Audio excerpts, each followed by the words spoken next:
So good morning friends, welcome to my channel Edward Wings. And आज हम बात करेंगे हॉरिजेंटल रिजर्वेशन का इशू बड़ा चल रहा है। और काफ़ी सारे बच्चे ये भी कह रहे हैं कि जेके एसएसबी पंचायत अकाउंट असिस्टेंट की फाइनल लिस्ट इसलिए नहीं आ रही कि हॉरिजेंटल रिजर्वेशन जो है उसको लेकर शायद क्या रूल्स हैं, क्या रेगुलेशंस हैं, उसमें शायद सोचने को बहुत कुछ मिल रहा है जेके एसएसबी को, और उसी की वजह से जो है डिले हो रहा है। आज हम देखेंगे हॉरिजेंटल रिजर्वेशन होती क्या है, हॉरिजेंटल रिजर्वेशन के क्या टाइप्स होते हैं, और जेके एसएसबी में कौन सी तरह की टाइप जो है हॉरिजेंटल रिजर्वेशन की वो एप्लीकेबल है। और फिर हम देखेंगे कि जो दो टाइप्स हैं उसमें से फ़ायदेमंद जो है वो कौन सी रहती है किस चीज़ के लिए। तो आइए शुरू करते हैं। सबसे पहले अगर बात करें तो types of horizontal horizontal reservation ये होता है कि वर्टिकल रिजर्वेशन होती है कि ओपन मेरिट के अक्रॉस, बिल्कुल ओपन मेरिट के बीच में से जो है इतनी अगर 8% है तो 8% ओपन का जितनी सीटें होंगी 8% निकाल देना, दैट इज़ वर्टिकल रिजर्वेशन। लेकिन हॉरिजेंटल रिजर्वेशन होती है कि फर्दर उनके बीच में से काटना।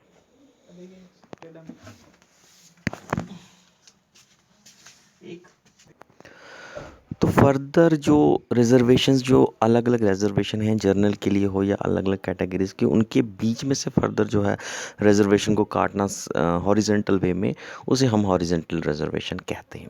तो हॉरिजेंटल रिजर्वेशन जो है वो दो तरह की होती है, एक तो होती है अक्रॉस द बोर्ड और एक होती है अक्रॉस ऑल कैटेगरीज। तो अक्रॉस द बोर्ड वो रिजर्वेशन होती है जिसमें जितनी भी परसेंट जो डिसाइड किया है, मान लीजिए ईएसएम के लिए 6% है, तो जितने भी ईएसएम ओवरऑल जितने भी 6% के हिसाब से अगर हम करें तो 110 113 के हिसाब से उनकी सीटें रिजर्व हैं। तो जितने भी ईएसएम के पहले 113 लोग होंगे उनको उठाया जाएगा, और उनकी जो भी कैटेगरी होगी, या अगर वो ओपन में फॉल कर रहे हैं तो उनको ओपन में रखा जाएगा, और अगर वो ईडब्ल्यूएस में फॉल कर रहे हैं उनको ईडब्ल्यूएस में रखा जाएगा। यानी टॉप के 113 लोग उठाए जाएंगे, इर्रिस्पेक्टिव कि वो कौन सी कैटेगरी से रहता है। ये भी हो सकता है कि वो सारे ओपन मेरिट के भी हों, और ये भी हो सकता है कि वो सारे शायद कैटेगरी के भी हों, या अ,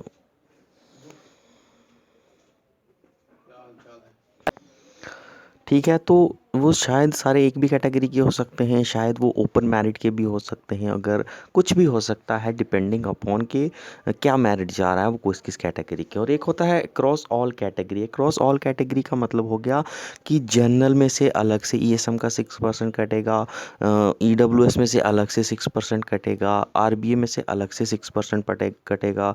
तो हर कैटेगरी, हर रिस्पेक्टिव कैटेगरी में से 6-6% करके उनकी सीट्स जितनी भी हैं वो बराबर दी जाएंगी। तो ये दो तरह की होती हैं।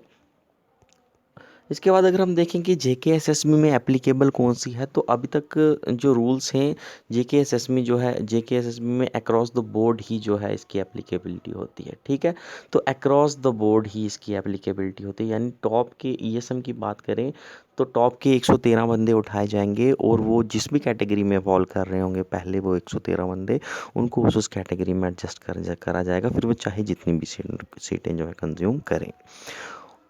और पीडब्ल्यूडीज़ की अगर बात करें तो पीडब्ल्यूडीज़ का 4% तो है, लेकिन फर्दर 1-1% है। यानी अगर हम हेयरिंग पीडब्ल्यूडी की बात करें तो 1% 1800 का, यानी 18 सीटें जो है हेयरिंग वालों की, जो टॉप हेयरिंग के 18 बंदे होंगे उनको लिया जाएगा, वो चाहे जिस मर्जी कैटेगरी में फॉल कर रहे हों। उसके बाद दूसरे जो हैं लोकोमोटरी के अलग से होंगे, वो अलग से 18 लिए जाएंगे, एंड देन डीफ एंड डम वगैरह टाइप के। ठीक है, तो अक्रॉस द बोर्ड ही होता है, यानी टॉप के ही लोग लिए जाएंगे, और वो जिस कैटेगरी में फॉल कर रहे होंगे वही जो हैं उन्हीं को ही आगे सिलेक्शन मिलेगी। अब बेनिफिशियल की बात करें तो देखिए बेनिफिशियल कौन सी रहती है मैं आपको बताता हूँ।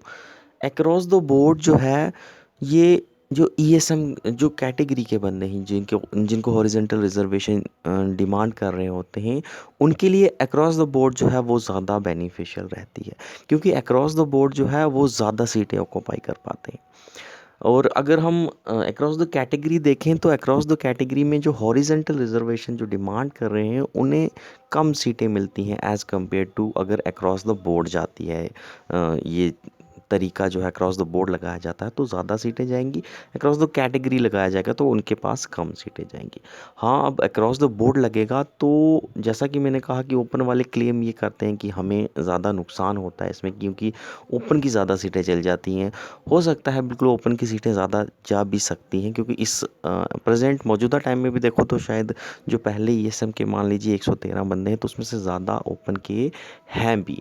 लेकिन हर बार ऐसा नहीं हो सकता, क्योंकि जैसा ही मैंने कहा कि कोई भी हो सकता है, क्या पता पहले एएलसी के ही बंदे हों जो 40-50 नंबर तक हों, या उसके बाद ऐसा भी हो सकता है कि कोई एसटी के ही बंदे हों जो 20 या 30 अगले हो सकते हैं। तो अलग अलग सिचुएशंस में अलग अलग होता है। ऐसा नहीं है कि जो ओपन मेरिट वाले उन्हें हमेशा ही नुकसान रहता है अक्रॉस द बोर्ड से, क्योंकि इस बार सिलेक्शन लिस्ट आउट हो चुकी है तो सब कुछ सामने है और लिस्ट में हर कोई देख के बता सकता है कि अक्रॉस द बोर्ड शायद ओपन वालों की थोड़ी सीटें ज़्यादा जाने वाली हैं। लेकिन एप्लीकेबिलिटी है ओपन वालों के लिए थोड़ा नुकसान ज़रूर रहेगा, लेकिन हॉरिजेंटल रिजर्वेशन वालों के लिए फ़ायदेमंद ज़रूर रहेगी। कैसे जो है फ़ायदेमंद रहेगी, आइए देखते हैं। देखिए ये जो है सीटें मान लीजिए ओपन की सीटें हैं, देन ये उसके बाद आरबीए की सीटें हैं, देन हमारे पास एसटी की सीटें हैं, एससी की सीटें हैं, ईडब्ल्यूएस की हैं, उसके बाद ये मान लीजिए पहाड़ी की and OS ALC and OSC की है। तो अगर अक्रॉस द बोर्ड जाएगी तो देखिए across the board 113 ESM candidate लिए जाएंगे टॉप के, तो वो तो एडजस्ट होंगे ही होंगे। उसके बाद पीडब्ल्यूडीज़ की बात करें तो 1% यानी 18 जो हैं 112 जाएंगी ईएसएम को, 18 जो हैं ये हेयरिंग में चली जाएंगी टॉप। फिर जो 18 टॉप होंगे वो आगे लोकोमोटरी, फिर 18 जो होंगे वो आगे डीफ वगैरह। तो ऐसे कुल मिलाकर 72 जो हैं सीटें वो इनको जाएंगी। लेकिन अगर अक्रॉस द कैटेगरी होता है तो देखिए यहाँ पर ये अक्रॉस द बोर्ड की बात करें तो 112 इनको जाएंगी जाएंगी और 72 भी इनको जाएंगी जाएंगी, यानी 180 के आसपास हॉरिजेंटल रिजर्वेशन में जाएंगी। लेकिन मान लीजिए कि अक्रॉस द कैटेगरी होता है तो क्या हो सकता है। देखिए अक्रॉस द कैटेगरी होगा तो ईएसएम वालों के लिए शायद जो है ज़्यादा नुकसान नहीं होने वाला, लेकिन जो पीडब्ल्यूडीज़ कैंडिडेट हैं उनके लिए ज़रूर नुकसान होगा, क्योंकि काफ़ी सारी कैटेगरीज़ हैं। क्योंकि आपको पता है 4% जो पीडब्ल्यूडीज़ हैं उनका फर्दर 1-1% आगे सब डिवीज़न होगी। और कुछ कैटेगरीज़ की पोस्टें अगर आप ये देखेंगे, लास्ट की 3 कैटेगरीज़ एएलसी है, पीएसपी है एंड ओएससी है, इनका अगर 1% आप काटने बैठोगे तो इसका भी 0.73 बनेगा, इसका 0.74 बनेगा और इसका 0.72 बनेगा। तो 0.73 पे जो है पूरी सीट तो दी नहीं जा सकती, तो ये सीट इनकी अनऑक्युपाइड रहेगी, ये इनको नहीं मिल पाएगी बाय रूल। 0.74 पर भी इनको पीएसपी से कोई सीट नहीं मिलेगी और इनको 0.72 से ओएससी से भी कोई सीट नहीं मिल पाएगी।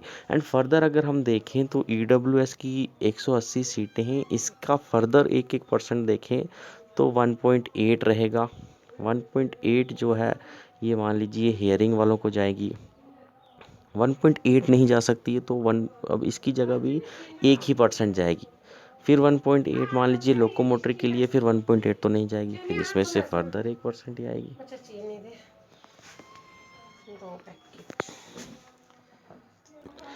तो जहाँ पर 2 सीटें मिलनी चाहिए वहाँ पर उनको 1 ही सीट मिलेगी एंड फर्दर इन 3 कैटेगरीज में से कोई सीट नहीं मिलेगी, तो थोड़ा नुकसान ज़रूर रहेगा पीडब्ल्यूडीज़ कैंडिडेट के लिए। तो इस तरह से किसके लिए फ़ायदेमंद है किसके लिए नुकसान रहने वाला है ये आप अब देख सकते हैं। तो देखते हैं जेकेएसएसबी क्या पुराने ही रूल फॉलो करती है, नए रूल को फॉलो करती है, एंड अगर जो भी रूल फॉलो किया जाता है फिर डिपेंड करेगा कि किसको, हाँ एक साइड तो रहेगी जो बेनिफिशियल रहेगी और एक साइड ज़रूर रहेगी जिनको नुकसान होने वाला है। तो देखते हैं कौन सा मेथड जेकेएसएसबी अप्लाई करती है एंड किसको नुकसान होता है और किसको फ़ायदा होता है।